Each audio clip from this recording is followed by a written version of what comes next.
Good morning. Are you guys ready for another chapter of Seedfolks? Also, I think I fixed the microphone on my laptop, so this means faster uploads for you. Even though this light is kind of terrible, just enjoy this lovely glow that I have. Also, I want to give a little shout out to our fabulous PTO. I'm drinking with my Spartan cup this morning. You guys know coffee keeps me going. All right, so seed folks, where are we? We're getting right along in here. Yesterday, we learned about Gonzalo and his experience. Today,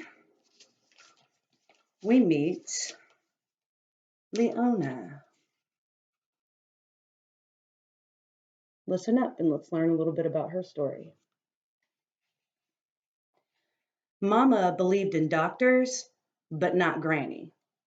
Not even if they were black. No, ma'am. I grew up in her house back in Atlanta.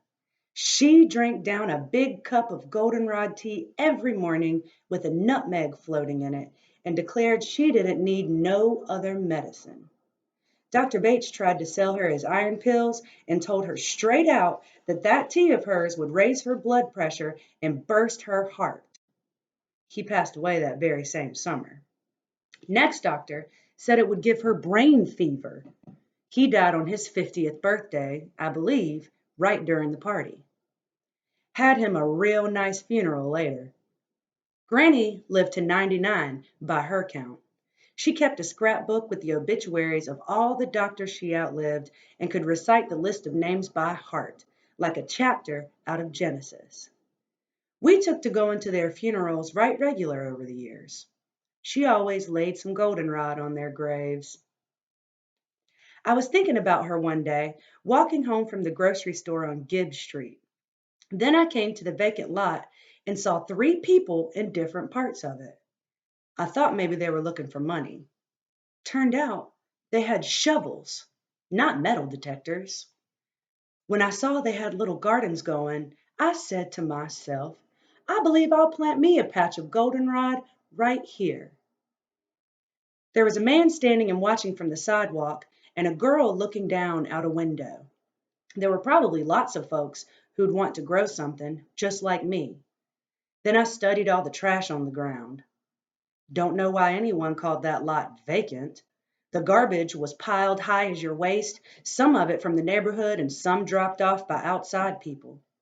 The ones who don't want to pay at the dump or got dangerous chemicals or think we're such slobs down here we won't mind another load of junk. We can't get City Hall to pick up our trash, but we got it delivered just fine. The smell's enough to curl up a crocodile's nose, especially in the summer. The gardeners had made some trails through it, but I knew precious few would join them until that mess was hauled away. Looking at it, I knew this wasn't a job for no wheelbarrow. This was a job for the telephone.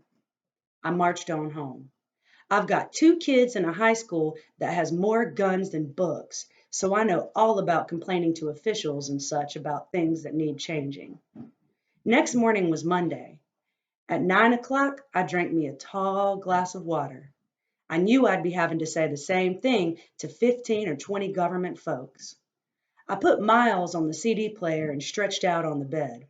Might as well be comfortable when you're on hold. Then I opened the phone book and started in dialing.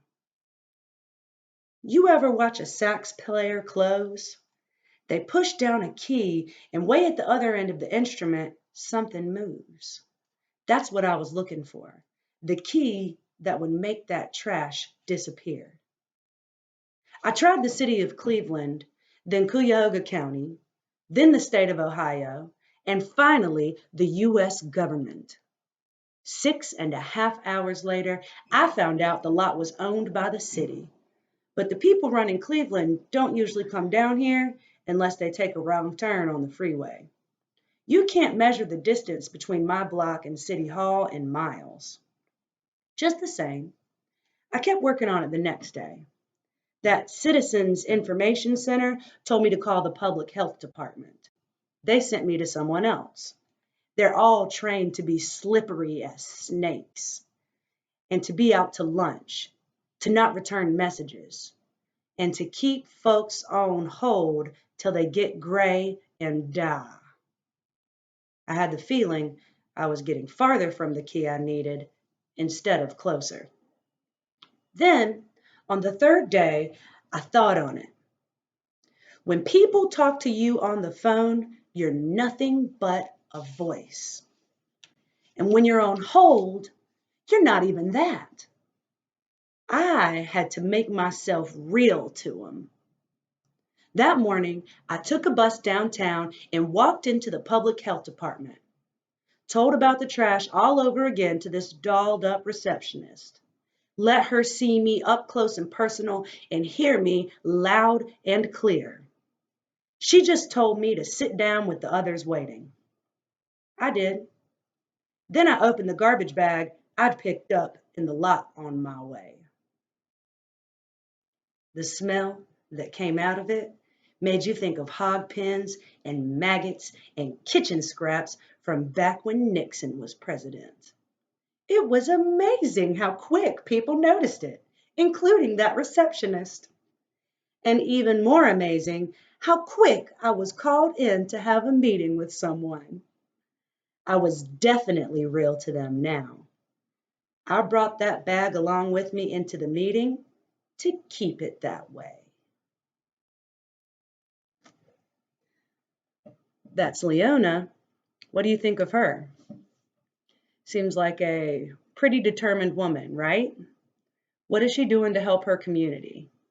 And what lengths does she have to go to in order to get the attention she deserves?